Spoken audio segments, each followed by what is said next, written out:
Plenty more testimony about hotel nights of debauchery and multiple men, one after the other, UTIs and yeast infections and all sorts of text testimony and some audio by Diddy, some messages that were played on day 18 of the Diddy trial last week. That was Friday. Today's Monday. This is June 9th. This will be day 19, I believe. And it seems that over the weekend, Diddy and company have filed for a mistrial. We're going to get into that on Time to Talk. I want to continue to talk about Jane Doe and her testimony and where we left off with that and what my feelings are as I think about this over days and hearing what she had to say. It more or less solidifies what I've been saying for a while now. And I don't feel that this case is really got anything to do with trafficking and racketeering and all this other nonsense. This is steadily becoming more and more and more a case about a guy who has certain freaky stuff going on with females that were with him for the money. It's kind of like what this is about. So let's get into it on Time to Talk. If you're new here, subscribe. Let's get into this. Let's start with the mistrial. All right, let's get into this filing of the mistrial where they are Diddy and company are basically saying that some testimony that came out regarding the testimony of Bongolan, her testimony, and dealing with her being held over the balcony, right? And they're essentially saying, well, Cassie didn't actually see that, and we can prove that through the actual text. So because of that, they're asking for a mistrial. So if we just look at this really quick, the prosecutors elicited evidence about this allegation from both Miss Ventura and Miss Bongolan that is demonstrably false in key respects. They then doubled down, using this false testimony to obtain a ruling admitting inadmissible hearsay evidence about it as well, all to present a false narrative to the jury. The government started by eliciting testimony from Ms. Ventura about the allegation that cannot be true. Ms. Ventura said she actually saw, the key here is that she actually saw, or claiming that she actually saw, Mr. Combs holding Miss Bongolan over the balcony railings, right? Basically saying that, look, I was there and I saw it happen. I saw him bring her back over the railing, over the balcony, and then throw her onto the patio furniture. Yet the prosecutors knew she had not actually seen what she described because they had in their possession a text conversation demonstrating that Miss Ventura was told about the alleged incident by another unidentified person. Quote, hey, I just found out some crazy SHIT. I'm just finding out right now. Nonetheless, they allowed Miss Ventura to continue to insist on cross she had witnessed this incident. And you testified you saw him throw her onto the patio furniture, right? Yep. He brought her back over the balcony and threw her down. She persisted in this story even after she was confronted by the text messages. Isn't it true that you learned about this incident on the balcony after the fact? I saw what I saw, so I don't know. Has the government, in your preparation for your testimony in this case, gone over this message with you? No. Not this one, no. Thus, the government left the jury with the false impression that Miss Ventura saw Mr. Combs dangle her friend over the balcony and that this made her fearful of him. When in fact, if there was any incident, Ventura merely heard about it afterwards, considerably lessening any probative value as to her state of mind. Look, let's come out of this because I don't want to make this a whole legal thing. That's not my thing. It's not my shtick, doing a legal show and analyzing all these things. But I can tell you that I do agree with the fact that if you put someone on the stand and they testify under oath that they actually were present in a situation and they saw a crime or saw something happen in this incident, the alleged violence against Miss Bongolan, if you saw that and you're on the stand testifying that you were actually there and then come to find out, well, you weren't there, you heard about it from someone else, that's a big deal. That is a big deal in legal cases. I'm sorry, that's not a small thing. So I understand the push for the mistrial. I don't think it's going to happen, right? Again, whether it actually happens, the actual incident that took place, I think we can all, at this point, agree probably took place. So there's photos of her back and the balcony, all these other things, right? There was enough testimony, and we believe that the violent nature of him definitely warrants the possibility that this did happen. I think the fact that you had a witness on stand saying that they testified as something under oath that they weren't actually there, that is a problem. I don't think it's going to be enough for a mistrial, though. So now that we got that out of the way, let's go back to Jane Doe and some of that testimony, which was just like, whoa. We had text messages, and then we had Diddy doing audio and saying that you better get on your job and stuff along those lines. However, before I even get into some of this, I'm going to say again, everything I've heard and everything that Jane Doe has testified to just seems like a girl who was in it to win it. She was in it for the money. She was in it for the relationship with this guy. I'm not saying she didn't like Diddy or love Diddy. As she claimed herself, she was in love with this dude, and she's been with him all through until he got arrested. She was not, I'm not suggesting to you that once she realized, oh, hey, I might be having to do a couple of guys in one night. Hey, I might be here for hours. Or, hey, I'm not really happy about these yeast infections and these, UTIs. And maybe she was getting stressed out.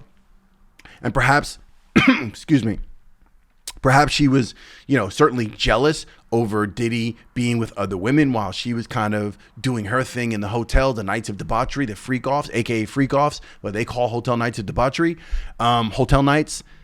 She was still in it to win it, right? What are we making a case? I still don't see where they're making a case about. This whole thing has become, here's a guy with money and fame who basically got the women that were dating him, that wanted to get with him.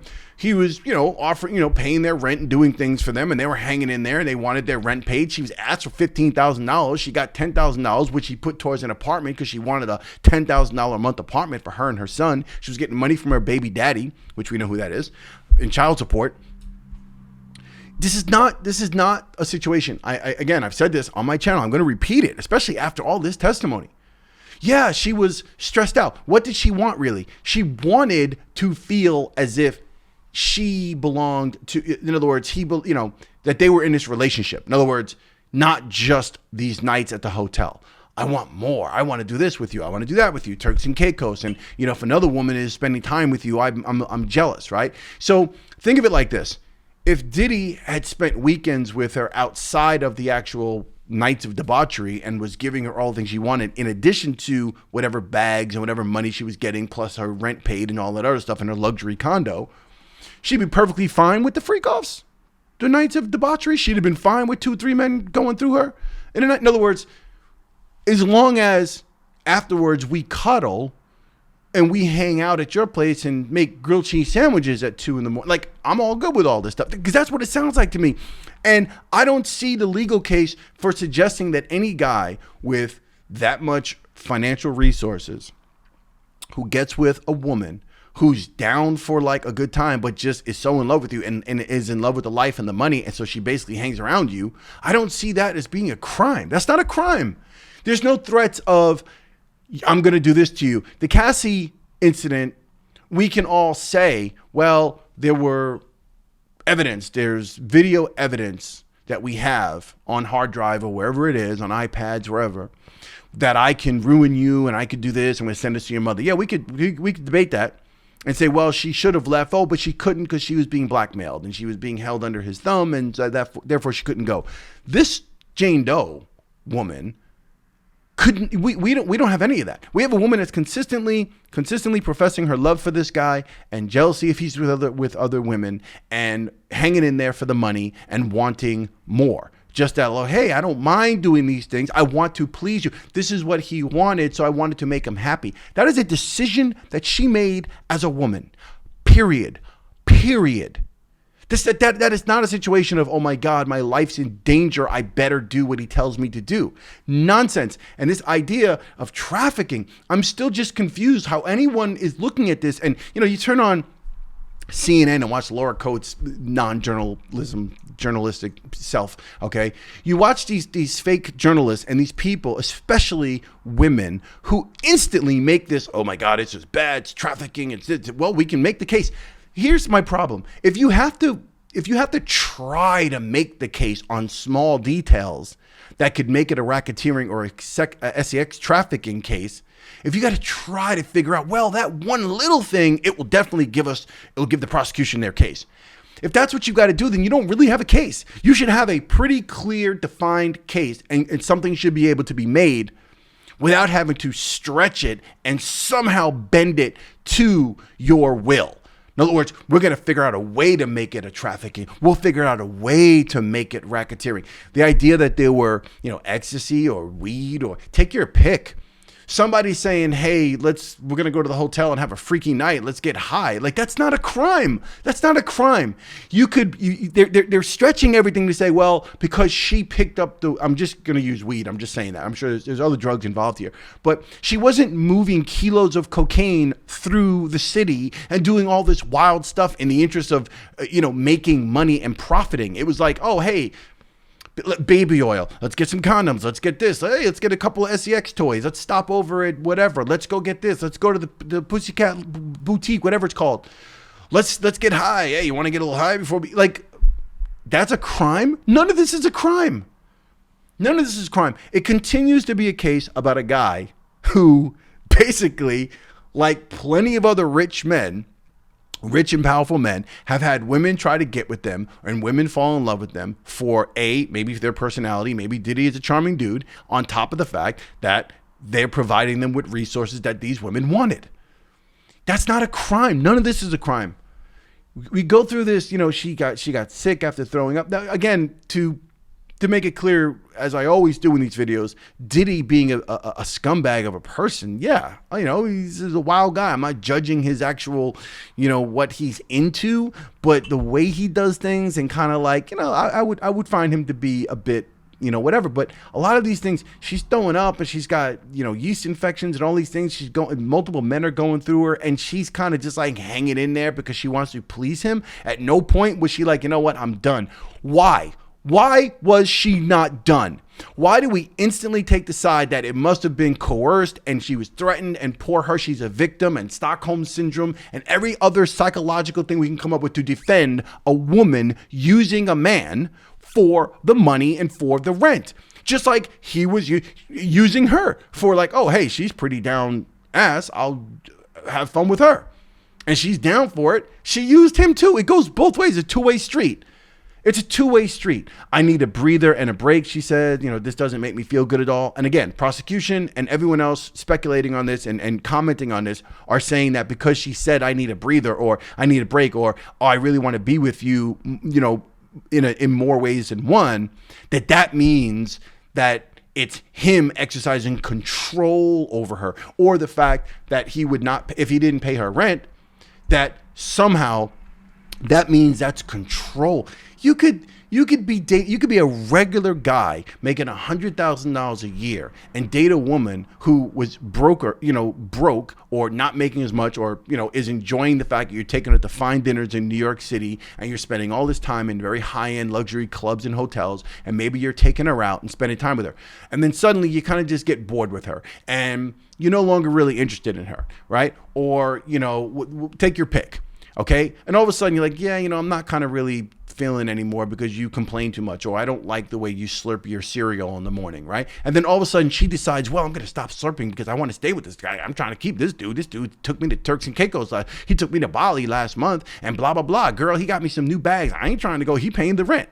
That's a decision that you made. That's not me saying, hey, look, I want to break up with you, so I'm not going to pay your rent anymore. That's not a crime. That's not a crime. That is not a crime. Sorry. She was high, in love with Diddy, cool with a certain on her birthday. She had like 3. She was cool. She didn't mind that her birthday was spent with these dudes. I don't go on my channel and do this breakdown of every single line, but I'm telling you the summary of it. And to me, again, this comes down to a woman who is in it to win it. She had what she had. She stuck with him till he was arrested, and she's testifying, and the world is trying to make a case. The prosecution and the people commenting on this are trying to suggest that this man was abusing her, using her, trafficking her, and forcing her to do things she didn't want to do. That is nonsense. This entire case is getting sickening. It's getting annoying because you're going to lock the guy up for being a bastard. Lock him up for being a bastard. Lock him up for being an abusive guy. But don't make this case that a billionaire mogul in the music industry had women who actually would do whatever for him in order to get a piece of change, to get some diamonds, or do whatever it was, get their rent paid in this case. Nonsense. We'll see what happens today. It's Monday. Again, I guess today is day 19 or day 20. It's June 9th. We'll see what happens today. There's more testimony. We'll see what happens with this whole mistrial filing. And I'll, of course, report on it again probably either later today or sometime tomorrow. We'll do a wrap up and see if anything exciting happens today. All right. Time to talk. Subscribe if you're not subscribed. Like the video on the way out. I'll see you on the next one. Let me know in the comments below what you think about all this. Peace.